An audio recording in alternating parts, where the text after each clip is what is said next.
सदाप्रभु मान को धन्यवाद देवा सहित आपण प्रत्येक को अमृत मानव कार्यक्रम को स्वागत करे एवं नूतन प्रभातर शुभेच्छा जनाए। प्रभु को अशेष अनुग्रह जहाँ दिन पर दिन देखी आज दिवस मध्य देखा पाइलु तत्सहित पुनर्बार सुजोग पाइचु अमृतमान कार्यक्रम द्वारा प्रभु को चरण तले बसियापाई। आसतु प्रभु को धन्यवाद देवा, प्रार्थना उत्सर्ग करवा।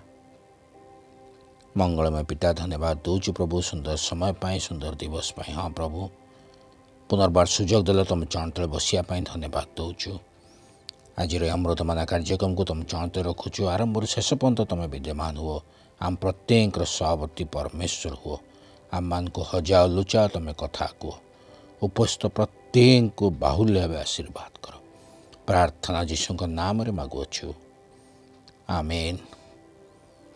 आसंतु उपासना संगीतर एक गीत द्वारा आम माने प्रभुंकर आशीर्वाद पाउथिबा।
राज की गौरव रे।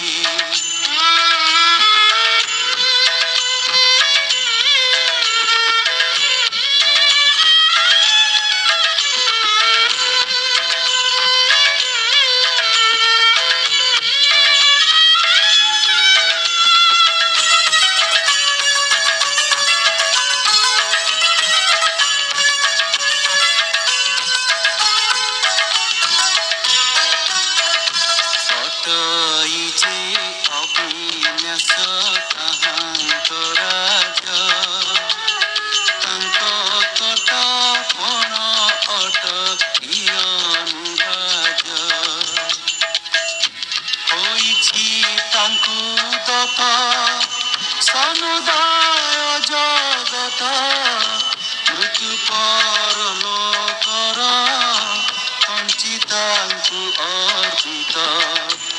ଉଠ ହେ ଶତ୍ରୁଗଣ ହୋଇଣ କମ୍ପମାନ, ଆଣ୍ଠୁ ପକାଅ ତାଙ୍କ ଛାମୁରେ। ଯୀଶୁ କରନ୍ତି ରାଜ୍ୟ ଗୌରବରେ।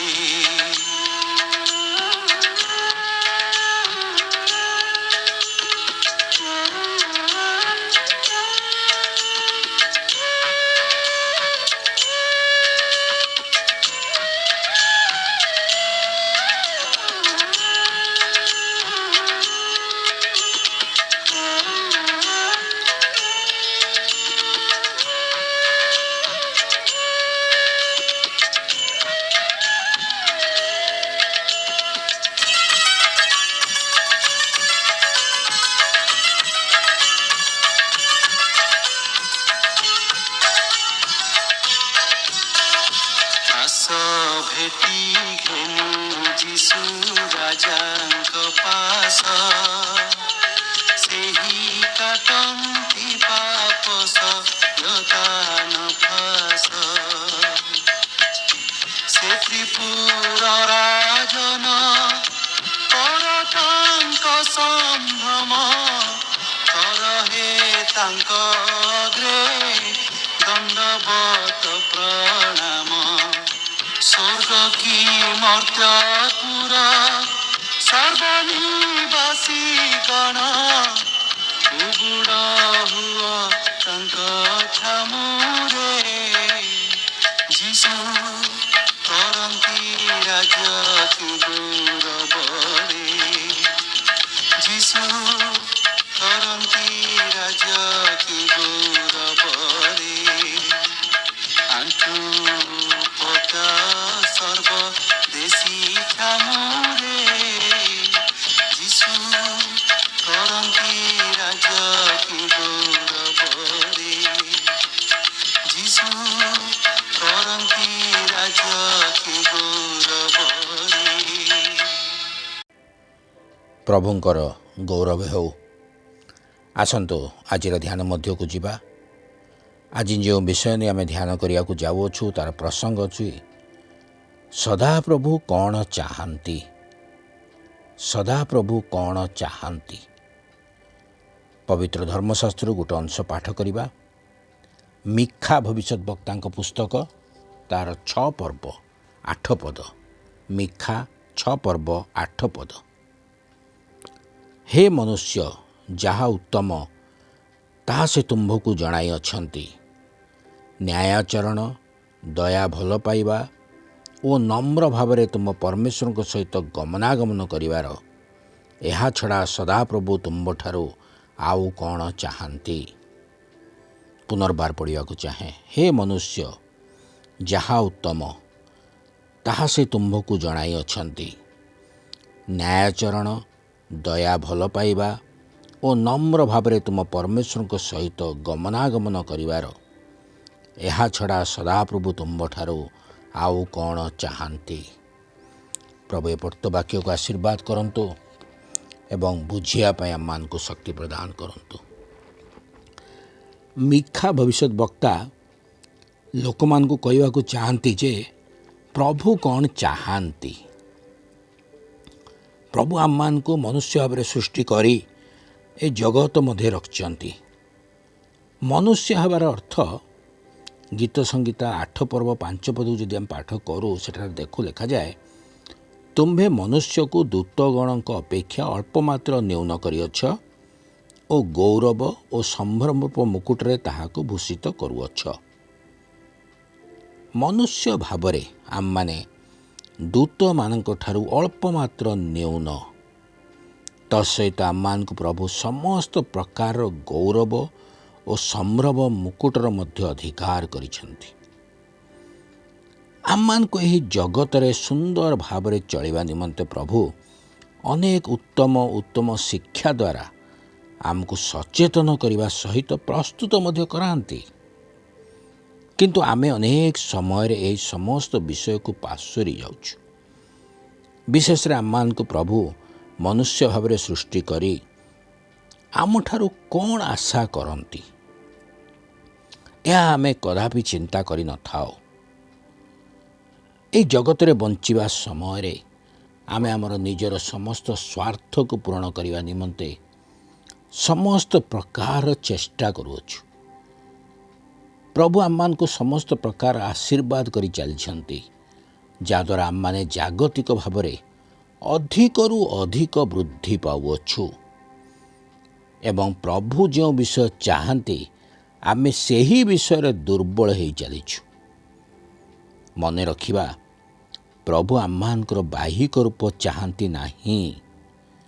ସେ ଆମମାନଙ୍କ ଠାରୁ କୌଣସି ସମ୍ପତ୍ତି, କୌଣସି ଉପହାର, ସୁନା, ଗହଣା, ଖାଦ୍ୟ ପଦାର୍ଥ, ଫଳମୂଳ କିମ୍ବା ଅର୍ଥ ଚାହୁଁନାହାନ୍ତି। ସେ କେବଳ ଚାହାନ୍ତି ଆମମାନଙ୍କର ସରଳ ଓ ପରିଷ୍କାର ହୃଦୟ। ସଦାପ୍ରଭୁ ଆମଠାରୁ କେଉଁ କେଉଁ ବିଷୟ ଅପେକ୍ଷା କରନ୍ତି ତାହା ଆମେ ବାକ୍ୟ ମାଧ୍ୟମରେ ଜାଣିପାରିଥାଉ। ଦ୍ୱିତୀୟ ବିବରଣୀ ଯଦି ଆମେ ପାଠ କରୁ 10 ପର୍ବ ତାର 12 ପଦ 13 ପଦ, ସେଠାରେ ମଧ୍ୟ ଲେଖାଯାଏ ସଦାପ୍ରଭୁଙ୍କୁ ଭୟ କରିବା, ତାଙ୍କ ପଥରେ ଗମନ କରିବା, ତାହାଙ୍କୁ ପ୍ରେମ କରିବା ଏବଂ ଆପଣାର ସମସ୍ତ ଅନ୍ତଃକରଣ ଓ ସମସ୍ତ ପ୍ରାଣ ସହିତ ସଦାପ୍ରଭୁଙ୍କୁ ସେବା କରିବା, ସଦାପ୍ରଭୁ ଦେଇଥିବା ଆଜ୍ଞାଗୁଡ଼ିକ ପାଳନ କରିବା, ଏହା ହିଁ ପ୍ରଭୁ ଚାହାନ୍ତି। କିନ୍ତୁ ଆମେ କ'ଣ କରୁଛୁ? ଯେପରି ଆମେ ପାଠ କଲୁ, ମିଖା ଭବିଷ୍ୟତ ବକ୍ତା ମଧ୍ୟ କହୁଛନ୍ତି ଏତେ ସୁନ୍ଦର ଭାବରେ ଯେ ନ୍ୟାୟାଚରଣ କରିବା, ଦୟା ଭଲ ପାଇବା, ନମ୍ର ଭାବରେ ପରମେଶ୍ୱରଙ୍କ ସହିତ ଗମନାଗମନ କରିବା, ଏହା ପ୍ରଭୁ ଚାହାନ୍ତି। କିନ୍ତୁ ଆମେ କ'ଣ କରୁଛୁ? ଆମର ଗର୍ବ, ଦମ୍ଭ, ଅଭିମାନ ହେତୁ ପ୍ରଭୁଙ୍କୁ ଭୟ କରିବା ଛାଡ଼ି ଦେଇଛୁ। ପ୍ରଭୁଙ୍କର ପଥରେ ନ ଯାଇ ଶୈତାନର ପଥରେ ଆମେ ଆଗଭର ହେଉଛୁ। ସଦାପ୍ରଭୁଙ୍କୁ ପ୍ରେମ ନ କରି ଜଗତର ସମସ୍ତ ବିଷୟ ଯାହା ଆମର ଚକ୍ଷୁକୁ ଲାଳାୟିତ କରୁଛି ତାହାକୁ ବେଶୀ ପ୍ରେମ କରୁଛୁ। ସଦାପ୍ରଭୁଙ୍କ ସେବା କରିବା ପରିବର୍ତ୍ତେ ଆମେ ନିଜର ଓ ନିଜ ପରିବାରର ସେବା ବେଶୀ କରିଥାଉ। ଅଧିକାଂଶ ସମୟରେ ଆମର ସେବାରେ ମଧ୍ୟ ସ୍ୱାର୍ଥ ଜଡ଼ିତ ଥାଏ ଏବଂ ତାହାଙ୍କର ଆଜ୍ଞାଗୁଡ଼ିକ ପାଳନ କରିବା ପରିବର୍ତ୍ତେ ଆମେ ସେହି ଆଜ୍ଞାଗୁଡ଼ିକ ଅବଜ୍ଞା କରିଦେଉଛୁ। ପ୍ରଭୁଙ୍କର ସେହି ଆଜ୍ଞାଗୁଡ଼ିକ ଦ୍ୱାରା ସେ ଆମମାନଙ୍କର ଉତ୍ତମ ଜୀବନ ନିମନ୍ତେ ପଥ ପ୍ରସ୍ତୁତ କରାନ୍ତି। ସମସ୍ତ ଉତ୍ତମ ବିଷୟ ଆମମାନଙ୍କୁ ଜଣାନ୍ତି। ପ୍ରଭୁ ଏହା ମଧ୍ୟ ଚାହାନ୍ତି ଆମମାନେ ନ୍ୟାୟାଚରଣ କରୁ। ନ୍ୟାୟାଚରଣ ଅର୍ଥ ହେଉଛି ଆମମାନଙ୍କର ଆଚରଣରେ ନ୍ୟାୟ ସର୍ବଦା ଦେଖାଯିବାର ଅଛି। ଅନ୍ୟାୟ ବିଷୟଗୁଡ଼ିକ ଆମ ହୃଦୟରେ ସ୍ଥାନ ନ ପାଉ, ଅନ୍ୟାୟଠାରୁ ଆମେ ଦୂରରେ ରହୁ, ଏହା ହିଁ ପ୍ରଭୁ ଚାହାନ୍ତି। ତତ୍ସହିତ ସେ ଚାହାନ୍ତି ଆମେ ଦୟା ଭଲ ପାଇବା। ଅନ୍ୟ ପ୍ରତି ଆମର ହୃଦୟ ଦୟାରେ ବିଗଳିତ ହେବାର ଅଛି। ଅନ୍ୟର ଦୁଃଖରେ ଆମେ ଦୁଃଖିତ ହେବାର ଅଛି। ଆମେ ଏପରି ନ କରି ଅନ୍ୟକୁ ଆମେ ଦୁଃଖ ଦେଉଛୁ। ଅନ୍ୟର ଦୁଃଖ ଦେଖିଲେ ଆମ ମନ ମଧ୍ୟରେ ଆନନ୍ଦ ଆସିଥାଏ। ସଦାପ୍ରଭୁ ସର୍ବଦା କ'ଣ କରୁଛନ୍ତି? ତାହାଙ୍କର ପୁତ୍ର ପ୍ରଭୁ ଯୀଶୁଖ୍ରୀଷ୍ଟଙ୍କ ପରି ଦୟାର ହୃଦୟ ଆମଠାରୁ ଚାହାନ୍ତି।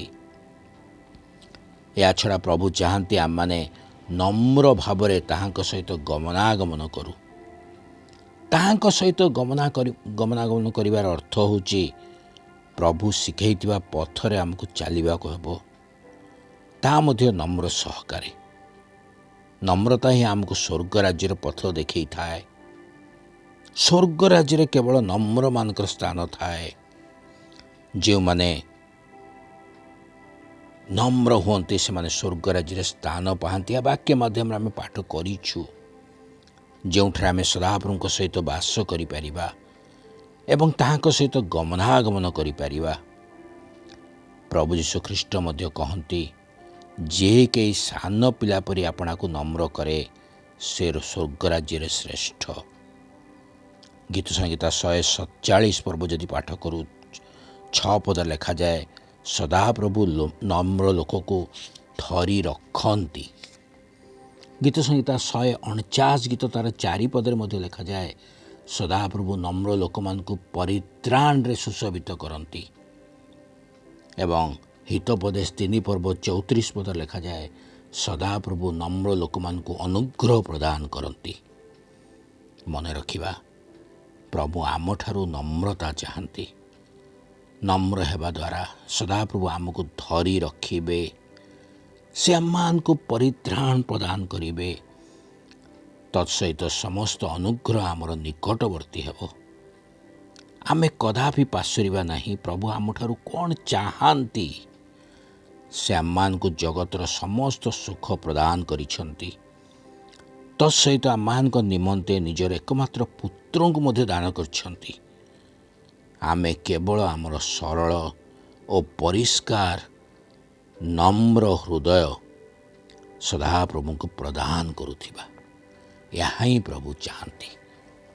ପ୍ରଭୁ ଅଳ୍ପ ଚିନ୍ତାରେ ଆମ ପ୍ରତ୍ୟେକଙ୍କୁ ଆଶୀର୍ବାଦ କରନ୍ତୁ। ଆସନ୍ତୁ ପ୍ରାର୍ଥନା କରିବା।